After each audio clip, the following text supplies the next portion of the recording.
तारिक आयत नंबर 4।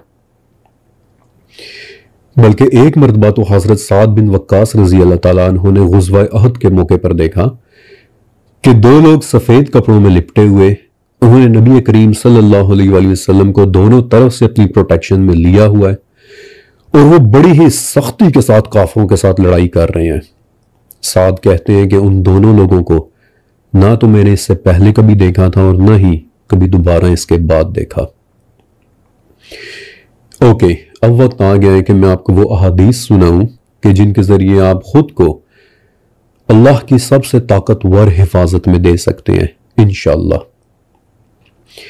इन दुआओं का ओरिजिनल अरबिक मतन तो मैं नीचे पिंड कमेंट में लिख दूंगा, यानी कि इन दुआओं का ओरिजिनल अरबी टेक्स्ट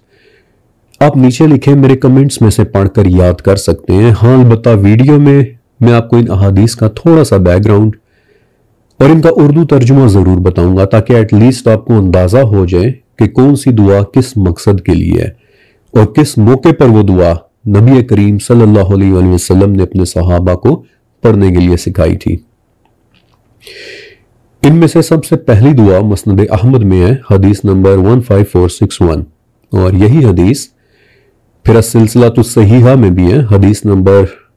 2847, और इसमें हजरत अब्दुल रहमान इब्ने खम्बश रजी अल्लाह ताला अन्हु के, जो कि एक इंतहाई मुअम्मर और बूढ़े सहाबी थे, एक अजीब वाकया सुनाते हैं। कहते हैं कि एक रात मुख्तलिफ किस्मों के भयानक शयातीन और जिन्नात घाटियों से निकल निकल कर और पहाड़ों से उतर उतर कर नबी करीम सल्लल्लाहु अलैहि वसल्लम की तरफ आने लगे और उनका इरादा माअज़ल्लाह आपको नुकसान पहुंचाने का था, इस हद तक कि उनमें से एक शैतान ऐसा भी था कि जिसके हाथ में आग का एक अजीब शोला था कि जिसे वो नबी करीम सल्लल्लाहु अलैहि वसल्लम के मुबारक चेहरे पर फेंक देना चाहता था कि उसी वक्त हजरत जिब्राइल अलैहिस्सलाम नीचे आए और हदीस के अल्फाज हैं कि वो शैतान वहीं रुक गया और पीछे हटने लगा। जिब्राइल अलैहिस्सलाम ने आप सल्लल्लाहु अलैहि वसल्लम को कहा कि या रसूल अल्लाह कहिए। आपने पूछा कि क्या कहूं, और तब जिब्राइल अलैहिस्सलाम ने आपको ये दुआ सिखाई और यहां से ये दुआ शुरू होती है और मैं आपको इसका उर्दू तर्जुमा बता रहा हूं, अरबी मतन आपको नीचे कमेंट में मिल जाएगा कि कहिए, मैं अल्लाह के उन तमाम कलिमात की पनाह में आता हूं कि जिनसे कोई नेक और कोई बद आगे नहीं बढ़ सकता,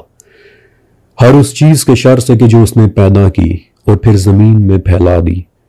हर उस चीज के शर से कि जो आसमान से उतरती और उसमें चढ़ती है, हर उस बुराई के शर से कि जो जमीन में पैदा होती और उससे निकलती है। मैं पनाह मांगता हूं रात और दिन के फितनों से और हर रात को आने वाले से, इल्ला ये कि वो खैर लेकर आए या रहमान। और उसी वक्त हदीस में आता है कि उस शैतान के हाथ में मौजूद वो आग फौरन ठंडी पड़ गई। अल्लाहु अकबर। ये दुआ आपने जरूर याद करनी है, ये बहुत जामे दुआ है और मेरा नहीं ख्याल कि जमीन और आसमान में कोई चीज ऐसी बचती है कि जिससे इस दुआ में अल्लाह की हिफाजत न मांगी गई हो। नीचे कमेंट में जाकर इस दुआ का अरबी मतन मैं पहली दुआ के नाम से लिख दूंगा इंशाअल्लाह। दूसरी दुआ हजरत अबू सलमा रजी अल्लाह ताला अन्हु सहाबी रसूल थे और उन्हें बहुत ज्यादा डरावने ख्वाब आया करते थे, वो ख्वाब में डर जाया करते थे और तब नबी करीम अलैहिस्सलाम ने अपने सहाबा को यह दुआ सिखाई और यह दुआ जामे तिर्मिज़ी की हदीस नंबर 3528 में है कि जब तुम में से नींद में कोई डर जाए तो वो ये दुआ पढ़े। और मैं आपको इस दुआ का उर्दू तर्जुमा बता रहा हूं कि मैं पनाह मांगता हूं अल्लाह के तमाम कलिमात के जरिए अल्लाह के गजब से, उसके अजाब से, उसके बंदों के शर से, शयातीन के वसवसों से और इस बात से भी कि वो मेरे पास आए। आपको याद होगा कि 40,000 सालों के इल्म सीरीज के अंदर जब मैंने 12वां चैप्टर किया था, यानी कि वो चैप्टर कि जो नाइटमेयर्स यानी कि डरावने ख्वाबों के मुतल्लिक था,